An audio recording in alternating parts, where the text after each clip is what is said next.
কনকনে ঠান্ডা হোক বা প্যাচপ্যাচে গরম, মেলায় যেতে কিন্তু আমার বরাবর ভীষণ ভালো লাগে। আর মেলায় গিয়ে নাগরদোলা চড়বো না তা তো হয় না, রাইডস চড়তে আমি ভীষণ ভালোবাসি, আর নাগরদোলা হচ্ছে তার মধ্যে অন্যতম। তাই নাগরদোলায় উঠেই পড়লাম, আর নাগরদোলায় উঠেই উপর থেকে পুরো গোটা মেলাটা একবারে দেখা যায়, এটা কিন্তু আমার ভীষণ আকর্ষিত করে। আর এটা ছোটোবেলা থেকেই আমাকে আকর্ষিত করে, কিন্তু তখন তার কোনো অপশান ছিল না এইগুলোকে স্মৃতি করে রাখার মতন। এখন অপশান আছে, তাই মুঠোফোনে বন্দি করে ফেলি। দূরে দেখুন মঞ্চ সাজানো হয়েছে, ওখানে নিশ্চয়ই প্রতিদিন কিছু সৃজনশীল উপস্থাপনা মেলা কমিটি পক্ষ করবেন।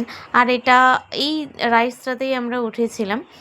এটা বেশ মাঝারি ধরনের, এর চাইতে একটা বড় হয় সেটাতেও আমি উঠি। আর চারিদিকে দেখুন প্রচুর রাইডস এসছে, যেমন ব্রেক ডান্স বাচ্চাদের, তারপরে হচ্ছে ওই ময়ূর, এইগুলো নানা রকম কিন্তু এসছে দোলনা। তো তারপরে আমরা দাঁড়িয়ে পড়েছিলাম ফুচকা খেতে। ফুচকার দোকানে অবভিয়াসলি মেলাতে তো লাইন থাকবেই, তাই আমরা ওয়েট করছিলাম কখন আমাদের সময় আসে।